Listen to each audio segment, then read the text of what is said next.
Good morning, readers. It is time for us to do a mini lesson for reading workshop. And today we're going to be talking about what makes a favorite book. In a lot of our classrooms, we have tubs or bins on the center of the table that have what we call old favorites or star books. Your teacher might call them something else, that's okay. But they're there because they're favorites of ours that we've made into favorites of yours. So today we're going to be talking about what you can do to help you figure out what your own favorites would be. A couple weeks ago we read a story, Be Quiet, and I know a lot of you really liked that story, Be Quiet. I have two friends I know for sure who watch that video often and know a lot of the words by heart by now.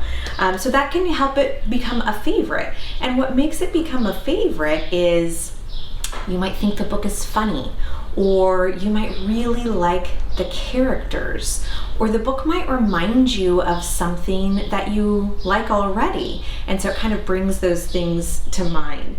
You might like the illustrations that illustrator chose to use, or you just might like that author and the type of books that they write. So if you like Be Quiet, there's more by this same author. There's Mother Bruce instead of Mother Goose. There's Hotel Bruce and Bruce's Big Move. So these might become some of your favorites because you like to be quiet so much, for whatever reason that was. I think maybe because it was a little bit funny. I know some other favorites that friends have are the Elephant and Piggy books. I like these because I love the characters that Mo Willems incorporates in his books, and also because they're super funny. So that's why these became favorites of mine. And then also I read to you a couple weeks ago a Clark the Shark book. And I really like Clark the Shark. I love the pictures in this book. I love just Clark, the character of Clark. I think he's a great character we can all relate to. So these have become my favorites because of those things that I've shared with you. So I'm going to go ahead and read a Clark the Shark book today to you. And this one is Clark the Shark Dares to Share. Clark the Shark Dares to Share. Oh, there's a pufferfish with a trumpet. Clark the Shark loved school. He loved his teacher, and he loved learning. But sometimes Clark got a little mixed up. One marvelous morning, Mrs. Inkydink told Clark's class, "Time for show and share." All the students and Miss Inkydink. Benny Blowfish went first. He played a song so sweet and sassy that Clark couldn't help but dance his funky shark dance with a hip and a hop and a skiddly widdly wop. "Sit down, please," said Mrs. Inkydink. "But I was sharing too," said Clark. "Sharing is caring," said Mrs. Inkydink, "and everyone must learn to wait their turn." "I get it," said Clark. But he didn't really. At Reading Roundup, Amanda Eelwiggle won a scrumptious prize for reading the most books. "Sea slug ice cream?" asked Clark. "Yum, yum, I want some." "That's up to Amanda," said Mrs. Inkydink. "But sharing is caring," cried Clark. Mrs. Inkydink nodded. "Yes, I'm aware, but the giver chooses when to share." "Sharing is confusing," said Clark. In reef hockey, Clark chose to share his spectacular skills. "Hockey is awesome!" he roared. Clark front-faked and back-faked. He stick-checked and decked. Decked? Deked? I don't know what that term is. I'll have to look that one up later. In the end, Clark did everything but pass the puck. His teammates were cranky. "Hey, hotshot, let someone else score, why don't you?" said his best friend, Joey Mackerel. But We all shared the win, said Clark. Coach Krabby scowled. A win's not okay unless we all get to play. Sharing is complicated, said Clark. This is one of the reasons I love this book, because Clark kind of has some of the same feelings that we have. I really like that about his character. After school, Clark and Joey Mackerel played Sea Wars at Joey's house. Wow, is that Dark Vader? Asked Clark. Dark Vader, like Darth Vader. Best birthday present ever, said Joe. Want to play with Fluke Seawalker? Does that sound like Luke Skywalker to you? I think so. Clark really wanted Dark Vader, but Joey asked him to wait his turn. Then Joey went to get a snack, and Clark couldn't resist. Must be my turn. It was, after all, the coolest toy ever.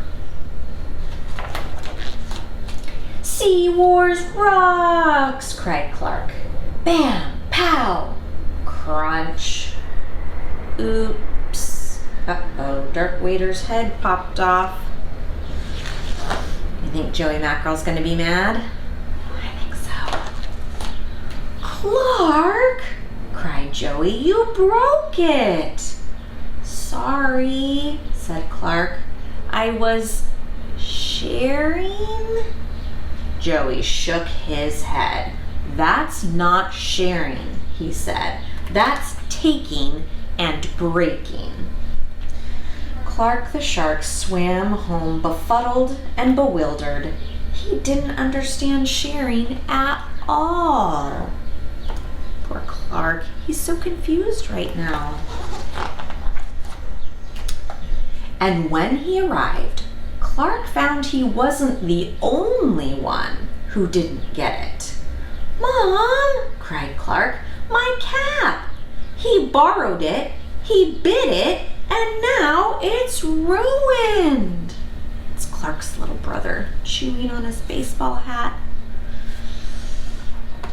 Clark, he's having a tough day. Teething or not teething, Clark's mother said, that's no way to treat a cap. She told his brother to ask before borrowing, but she told Clark, you have heaps of caps, heaps meaning a lot. And if you have a lot, why not share a lot? But Clark didn't want to hear it. He swam to his room and sulked up a storm. He's sulking, he's pouting. Look at that face. That's a big pouty face, isn't it?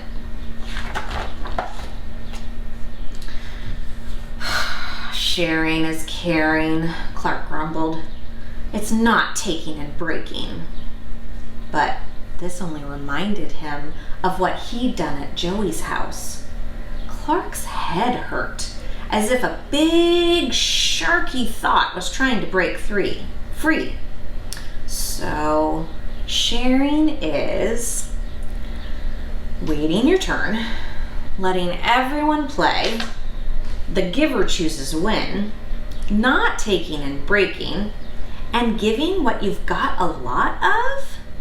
Sharing was confusing. But, thought Clark, it also might be worth getting right. Mom, he asked, will you help me bake something? I wonder what he's gonna do that's connected to sharing. Do you have a guess? Let's see. The next day, Clark gave Joey a home-baked krill cake and a great big Sharky apology. I think I'll share this with the whole class, said Joey. Really? Said Clark.